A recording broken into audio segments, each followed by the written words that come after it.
Hello বন্ধুরা, welcome to the channel.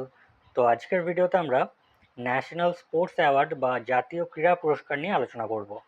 তো এই পুরস্কারগুলো হচ্ছে 2025 সালের অ্যাওয়ার্ড, যেগুলো দেওয়া হচ্ছে 2026 সালে। কয়েকদিন আগে 18ই আগস্ট এই পুরস্কারগুলো ঘোষণা করা হয়েছে। জাতীয় ক্রীড়া পুরস্কার হলো ভারতের ক্রীড়া ক্ষেত্রে সর্বোচ্চ সম্মান। প্রতি বছর যুব বিষয়ক ও ক্রীড়া মন্ত্রণালয় বা ministry of youth affairs and sports এই পুরস্কারগুলো প্রদান করে থাকে। তো যুব বিষয়ক ও ক্রীড়া মন্ত্রণালয় কর্তৃক 18ই আগস্ট এই পুরস্কারগুলি ঘোষণা করা হয়েছে। আর জাতীয় ক্রীড়া দিবস বা ন্যাশনাল স্পোর্টস ডে উপলক্ষে 29শে আগস্ট প্রত্যেক বছর এই পুরস্কারগুলি প্রদান করা হয়ে থাকে। কিংবদন্তি হকি খেলোয়াড় মেজর ধ্যানচাঁদের জন্মবার্ষিকী উপলক্ষে 29শে আগস্ট প্রত্যেক বছর ক্রীড়া দিবস হিসাবে পালন করা হয়। ভারতের রাষ্ট্রপতি এই পুরস্কারগুলি প্রদান করে থাকেন। আর প্রত্যেক বছর পুরস্কার প্রাপকদের নির্বাচনের জন্য কমিটি গঠন করা হয়। তো এবছর গঠিত কমিটির প্রধান ছিলেন সুপ্রিম কোর্টের অবসরপ্রাপ্ত বিচারপতি অরুণ কুমার মিশ্র। আর 2025 সালে মেজর ধ্যানচাঁদ খেলরত্ন পুরস্কার কিন্তু কাউকে প্রদান করা হয়নি। গত 12 বছরের ইতিহাসে প্রথমবার খেলরত্ন পুরস্কার কাউকে দেওয়া হলো না। তো মেনলি তিনটে মেজর পুরস্কার দেওয়া হয়: মেজর ধ্যানচাঁদ খেলরত্ন পুরস্কার, অর্জুন পুরস্কার আর দ্রোণাচার্য পুরস্কার। এছাড়াও আরও কিছু মাইনর পুরস্কারও দেওয়া হয়। তো মেজর ধ্যানচাঁদ খেলরত্ন পুরস্কার হচ্ছে ভারতের সর্বোচ্চ ক্রীড়া সম্মান। 1991-92 সালে তৈরি করা হয়েছিল এই পুরস্কার। পুরস্কারের পরিমাণ হচ্ছে 25 লক্ষ টাকা। আর বিগত 4 বছরে আন্তর্জাতিক স্তরে অসামান্য পারফরমেন্সের জন্য এই পুরস্কার দেওয়া হয়। ভারতের দ্বিতীয় সর্বোচ্চ ক্রীড়া সম্মান হচ্ছে অর্জুন পুরস্কার। এই পুরস্কার তৈরি করা হয়েছিল 1961 সালে। আর পুরস্কারের পরিমাণ হচ্ছে 15 লক্ষ টাকা। আর একই ব্যাপার, বিগত 4 বছরে অসামান্য পারফরমেন্সের জন্য অর্জুন পুরস্কার দেওয়া হয়। দ্রোণাচার্য পুরস্কার দেওয়া হয় ক্রীড়া কোচদের বা প্রশিক্ষকদের। 1985 সালে দ্রোণাচার্য অ্যাওয়ার্ড তৈরি করা হয়েছিল। নিয়মিত প্রশিক্ষকদের 10 লক্ষ টাকা এবং লাইফ টাইম অ্যাওয়ার্ড হিসাবে 15 লক্ষ টাকা দেওয়া হয়। মেজর ধ্যানচাঁদ খেলরত্ন পুরস্কার হচ্ছে ভারতের সর্বোচ্চ ক্রীড়া সম্মান। এটা পূর্বে নাম ছিল রাজীব গান্ধী খেলরত্ন পুরস্কার। যখন তৈরি হয়েছিল এটা 1991-92 সালে। তো 2021 সালে নাম পরিবর্তন করে মেজর ধ্যানচাঁদ খেলরত্ন পুরস্কার করা হয়। প্রথম প্রাপক ছিলেন বিশ্বনাথন আনন্দ। ইনি হচ্ছেন দাবা খেলোয়াড়, ভারতের প্রথম দাবা গ্র্যান্ডমাস্টার এবং প্রথম ভারতীয় ওয়ার্ল্ড চেস চ্যাম্পিয়ন। 2025 সালে কিন্তু কাউকে দেওয়া হয়নি এবার। তো খেলরত্ন পুরস্কারের ইতিহাসে মোট 3বার বা মোট 3 বছর এই পুরস্কার কাউকে দেওয়া হয়নি: 2008 সালে, 2014 সালে এবং 2025 সালে। এবছর 2024 সালে 4 জন খেলোয়াড়কে খেলরত্ন পুরস্কার দেওয়া হয়েছিল। দাবা প্লেয়ার ডি গুকেশ, ইনি সে সময় ওয়ার্ল্ড চেস চ্যাম্পিয়ন হয়েছিলেন। শুটিং থেকে মনু ভাকের, হকি থেকে হরমনপ্রীত সিং এবং প্যারা অ্যাথলেটিক্স থেকে প্রবীণ কুমার।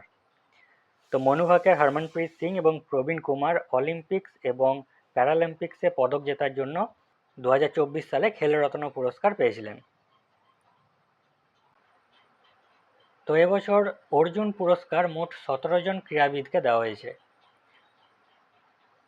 এই হচ্ছে অর্জুন পুরস্কার প্রাপকদের তালিকা। একবার চোখ বুলিয়ে নিও তোমরা। তার মধ্যে মনে রাখতে হবে দিব্যা দেশমুখ দাবা খেলার সঙ্গে যুক্ত। আগের বছরই ফিডে ওয়ার্ল্ড চেস চ্যাম্পিয়ন হয়েছিলেন মহিলা বিভাগে। আর বিদিত গুজরাটি দাবার সঙ্গে যুক্ত। গায়ত্রী গোপীচাঁদ ব্যাডমিন্টনের সঙ্গে যুক্ত। বাকি খেলোয়াড়দের একবার চোখ বুলিয়ে নিও। অর্জুন পুরস্কার লাইফ টাইম অ্যাওয়ার্ডও দেওয়া হয়। যেসব ক্রীড়াবিদ অবসরের পরেও ক্রীড়া উন্নতিতে অবদান রাখেন তাদেরকে অর্জুন পুরস্কার লাইফ টাইম অ্যাওয়ার্ড দেওয়া হয়। তো এবছর একজনকেই দেওয়া হয়েছে, আই অরুমানাগম। অর্জুন পুরস্কার লাইফ টাইম অ্যাওয়ার্ড পেয়েছেন। ইনি ফুটবল খেলার সঙ্গে যুক্ত। জাকার্তা এশিয়ান গেমসে সোনাজয়ী ভারতীয় ফুটবল দলের সদস্য ছিলেন। সেই জন্য সম্মান জানাতে এনাকে এবছর অর্জুন পুরস্কার লাইফ টাইম অ্যাওয়ার্ড দেওয়া হয়েছে। তো এবছর দ্রোণাচার্য পুরস্কার 5 জন কোচকে দেওয়া হয়েছে। 3 জন নিয়মিত বিভাগে এবং 2 জনকে লাইফ টাইম বিভাগে দেওয়া হয়েছে। প্রবীর সিং অ্যাথলেটিক্স থেকে, ছোটলাল যাদব বক্সিং থেকে, নেহা নন্দকুমার চবন শুটিং থেকে এই তিনজন নিয়মিত বিভাগে পেয়েছেন। আর ধর্মেন্দ্র সিং যাদব বক্সিং থেকে এবং বীরেন্দ্র কুমার কুস্তি থেকে লাইফ টাইম বিভাগে পেয়েছেন। আর দ্রোণাচার্য পুরস্কার শুরু হয়েছিল 1985 সাল থেকে, আর প্রথম প্রাপক ছিলেন সন্দীপ সাংওয়ান।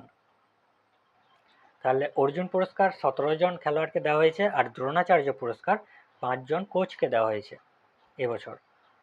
এছাড়াও আরও কিছু গুরুত্বপূর্ণ পুরস্কার দেওয়া হয়, যেমন রাষ্ট্রীয় খেল প্রোৎসাহন পুরস্কার, এটা শুরু হয়েছিল 2009 সাল থেকে। এবারে পেয়েছে আর্মি প্যারালিম্পিক নোড, যেটা পুনেতে রয়েছে। ক্রীড়া উন্নয়ন ও প্রসারের গুরুত্বপূর্ণ অবদানের জন্য পুনের আর্মি প্যারালিম্পিক নোডকে এবার রাষ্ট্রীয় খেল প্রোৎসাহন পুরস্কার দেওয়া হয়েছে। এছাড়াও মৌলানা আবুল কালাম আজাদ ট্রফি বা মাকা ট্রফি দেওয়া হয়, মূলত বিশ্ববিদ্যালয় স্তরে ক্রীড়ার সার্বিক উন্নয়নের জন্য এই ট্রফি প্রদান করা হয়। তো এখনো পর্যন্ত মেজর ধ্যানচাঁদ খেলরত্ন পুরস্কার অনেক খেলোয়াড়কেই দেওয়া হয়েছে, তার মধ্যে বিশেষ কিছু খেলোয়াড়ের নাম আমাদের মনে রাখতে হবে। যেমন প্রথম পেয়েছিলেন বিশ্বনাথন আনন্দ 1991-92 সালে। প্রথম মহিলা হিসাবে পেয়েছিলেন কর্ণম মালেশ্বরী ভারোত্তোলন বিভাগে। সচিন টেন্ডুলকার পেয়েছেন 1997-98 সালে। অভিনব বিন্দ্রা পেয়েছিলেন, কনিষ্ঠতম প্রাপক ছিলেন ইনি, 2001 সালে পেয়েছিলেন। মহেন্দ্র সিং ধোনি পেয়েছিলেন 2007 সালে, থালা ফর এ রিজন, এনার জার্সি নাম্বার 7 পেয়েছিলেনও 2007 সালে। 2009 সালে পেয়েছেন মেরি কম, বিজেন্দ্র সিং এবং সুশীল কুমার। 2018 সালে পেয়েছিলেন মীরাবাই চানু ভারোত্তোলনে এবং বিরাট কোহলি ক্রিকেট থেকে। বিরাট কোহলিরও জার্সি নাম্বার হচ্ছে 18 এবং পেয়েছেনও 2018 সালে। ধোনিরও জার্সি নাম্বার 7 পেয়েছেন 2007 সালে। তো 2020 সালে অনেকজনকে দেওয়া হয়েছিল, মনিকা বাত্রা, রোহিত শর্মা, মারিয়াপ্পান থাঙ্গাভেলু, ভিনেশ ফোগাট, রানী রামপাল। আর 2021 সালে সর্বোচ্চ 12 জন খেলোয়াড়কে এই খেলরত্ন অ্যাওয়ার্ড দেওয়া হয়েছিল।